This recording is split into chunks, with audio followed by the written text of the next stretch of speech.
क्या इजराइल पर फिर फटने जा रही है ईरान की मिसाइल?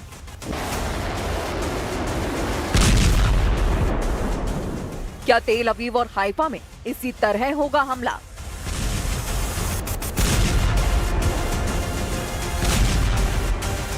क्या ईरान की मिसाइलों के आगे फिर ढह जाएगा इजराइल का डिफेंस सिस्टम? इजराइल पर ईरान के हमले को लेकर बड़ी चेतावनी जारी हुई है। ईरान में सर्वोच्च नेता अली खामनेई के नए कमांडर रिवॉल्यूशनरी गार्ड्स के नए chief major general Mohammad Pakpour ने ऐसी वार्निंग दी है कि नेतन्याहू और ट्रंप के पैरों तले जमीन खिसक जाएगी। ऐसा दावा ईरान में किया जा रहा है। कमांडर पाकपूर ने कहा है कि अगर इजराइल ने ईरान पर फिर हमला करने की गलती की तो ईरान की सेना इजराइल के लिए जहन्नुम के दरवाजे खोल देगी। मेजर जनरल पाकपूर की वार्निंग बता रही है कि ईरान ऑपरेशन टू प्रॉमिस 4 को अंजाम देने के लिए पूरी तरह से तैयार है। ईरान के इस बहुत ही ताकतवर कमांडर की वार्निंग सर्वोच्च नेता अली खामनेई की चेतावनी के एक दिन बाद आई है। दोनों ने ईरान के दुश्मनों से कहा है कि 13 दिन के युद्ध के बाद अगला हमला उनकी जड़ें हिला देगा। जाहिर है दोनों का इशारा इजराइल और अमेरिका की तरफ है। मेजर जनरल मोहम्मद पाकपूर को मेजर जनरल हुसैन सलामी की मौत के बाद IRGC का कमांडर बनाया गया है। मेजर जनरल हुसैन सलामी की मौत 13 जून को इजराइल के हमले में हुई थी और उसके बाद से पाकपूर IRGC की कमान संभाल रहे हैं। इजराइल के खिलाफ 12 दिन तक मिसाइल अटैक करने के बाद जब युद्ध विराम हुआ तो मेजर जनरल पाकपूर ने क्या कहा था, बहुत गौर से देखिए।